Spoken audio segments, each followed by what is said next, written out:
Hey guys, it's Coach Tim with Independent MMA in Noonan, Georgia. Today we're going to talk about the push. The push is a scenario that it's a lower level of escalating the fight, but it's one that happens very often. So we're going to address it. There's a couple ways that we can address this. One, anytime there's a threat coming to me, from me, around me, I always want my hands up. Notice how they're open. Notice how I'm in a fighting stance, but I'm not in a fighting stance. This is called a non-defensive posture. This one doesn't look threatening, but it allows me to be in a perfect position to defend myself. So as tempo comes in, if he pushes me on the inside, hands are up, my hands are already in position. And what I want you to look at too is when he comes back from here to push, look, my hands are way closer than his. Even though he's gonna have that speed, I'm gonna be able to react a little faster.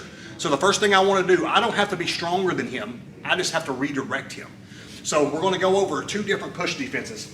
And the first one is going to be when he comes from the inside, when my hands are on the outside. He pushes. I fan here. Immediately, guys, I have to frame up to keep him from moving. So I go from where my hands are to my elbows here. Elbows, I want 3 points of contact. 1, 2, 3. From here, I'm going to control his head. I'm going to be able to drive powerful knees. If he raises up, I have powerful headbutts and powerful elbows. My next one is if he comes from the outside. My hands are up. Naturally, you're naturally going to go here a little more because the closer your hands are together, the more protected you feel. So this is probably going to be a natural response for you.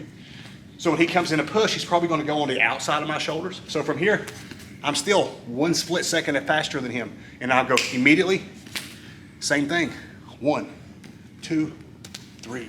If he keeps his head down because I'm strong and I'm controlling, I'm going to drive my rear leg, boom, to the sternum. If he keeps his head down, to the head. If he raises it up, headbutt, elbows.